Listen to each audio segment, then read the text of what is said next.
Hello बच्चों, बागलेश classes में आप सबका स्वागत है।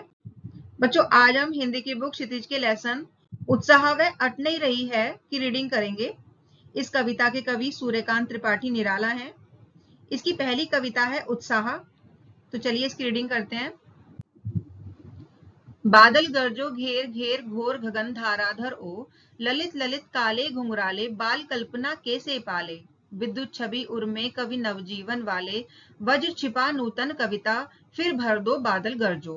विकल विकल उन्मन थे उन्मन, विश्व के निदाग के सकल जन। आए अज्ञात दिशा से अनंत के घन, तप्त धरा जल से फिर शीतल कर दो बादल गरजो।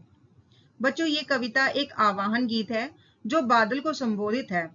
इस कविता में बादल एक तरफ प्यासे जन को जीवन देता है और दूसरी तरफ समाज में नए परिवर्तन की चेतना जगाता है। इस कविता को वर्ड टू वर्ड और लाइन टू लाइन सही तरीके से अर्थ समझने के लिए इसे 4 अंशों में बांटा गया है। तो चलिए इसके पहले अंश पर चलते हैं। बादल गरजो घेर घेर घोर गगन धाराधर ओ, ललित ललित काले घुंघराले बाल कल्पना कैसे पाले। बच्चों, इस पंक्ति में घोर गगन का मतलब है घनघोर आकाश, धाराधर का मतलब है बादल, ललित का मतलब होता है सुंदर, बाल का मतलब है बच्चा। तो इन पंक्तियों का अर्थ होगा, कवि बादल को पुकार कर कहता है कि हे बादल, तुम घनघोर आकाश को घेरे हुए जोर से गरजो। तुम्हारे काले घुंघराले रूप बड़े सुंदर लगते हैं। तुम बच्चे की कल्पना जैसे प्यारे और मधुर प्रतीत होते हो। बच्चों, इन पंक्तियों की व्याख्या अब इस तरह से करेंगे। इन पंक्तियों में कवि बादल की तुलना बच्चे की कल्पना से करता है जो मासूम, नया और जीवन से भरा हुआ होता है।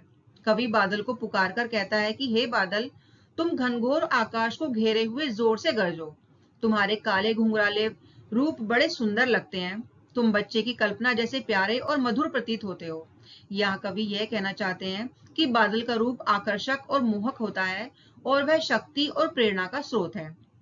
चलिए अगली लाइनों पर चलते हैं। विद्युत छवि उर्मे कवि नवजीवन वाले, वज्र छिपा नूतन कविता फिर भर दो बादल गरजो। बच्चों, इन पंक्तियों में विद्युत छवि का मतलब है बिजली की छवि, वज्र छिपा का मतलब है वज्र जैसी शक्ति छिपी होना।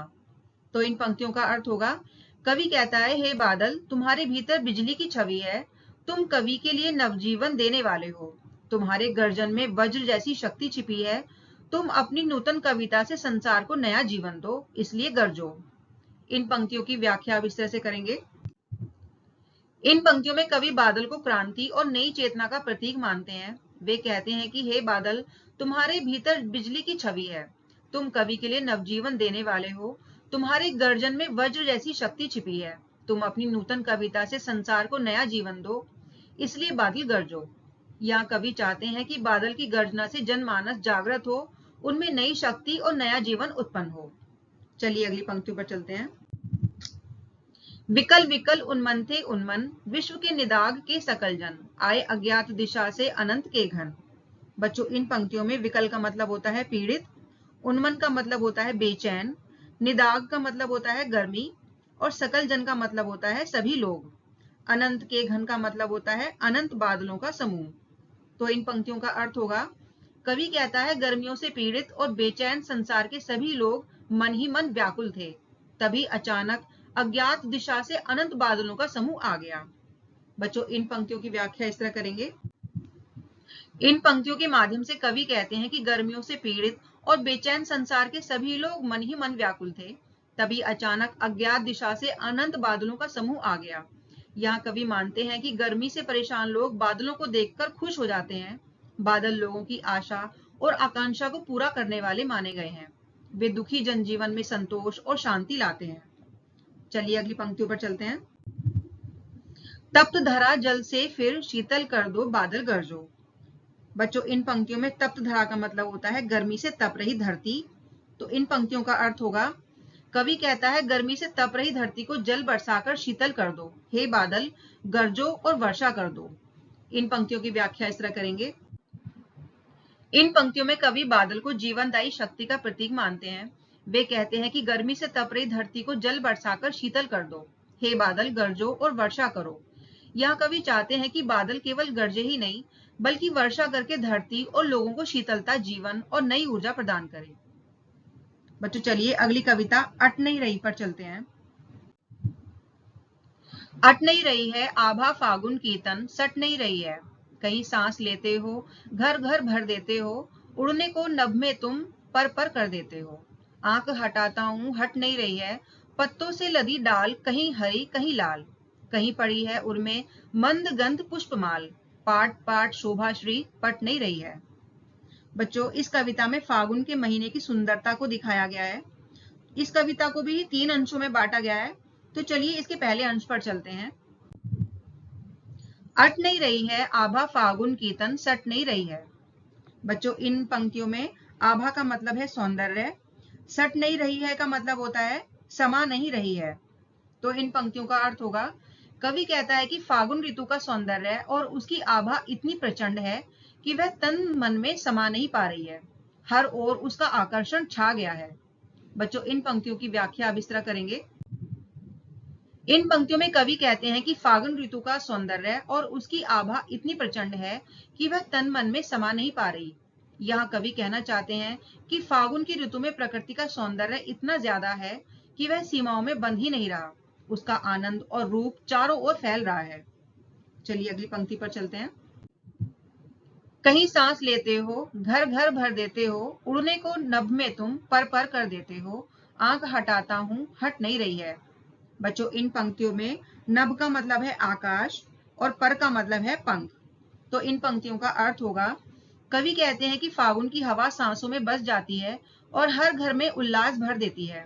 हवा में उड़ते फूल पत्ते मानो उड़ने का निमंत्रण देते हैं, जिससे पंख फैलाकर आकाश में उड़ने को व्याकुल हो उठते हैं। कवि जब आंखें हटाता है तो भी फागुन का दृश्य उसकी आंखों से हटता नहीं। बच्चों इन पंक्तियों की व्याख्या भी इस तरह करेंगे। इन पंक्तियों में कवि कहते हैं कि फागुन की हवा सांसों में बस जाती है और हर घर में उल्लास भर देती है। हवा में उड़ते फूल पत्ते मानो उड़ने का निमंत्रण देते हैं, जिससे पंख फैलाकर आकाश में उड़ने को व्याकुल हो उठते हैं। कवि जब आंखें हटाता है तो भी फागुन का दृश्य उसकी आंखों से हटता नहीं। यहाँ कवि कहना चाहते हैं कि फागुन ऋतु इतनी सुंदर और मनमोहक है कि उसका असर हर जगह महसूस होता है। यह ऋतु वातावरण को हर्ष और जीवन से भर देती है, यहाँ तक कि आंखें बंद करने पर भी उसका सौंदर्य मन में बना रहता है। चलिए अगली पंक्तियों पर चलते हैं। पत्तों से लदी डाल कहीं हरी कहीं लाल, कहीं पड़ी है उर्मे मंद गंध पुष्पमाल, पाट पाट शोभा श्री पट नहीं रही है।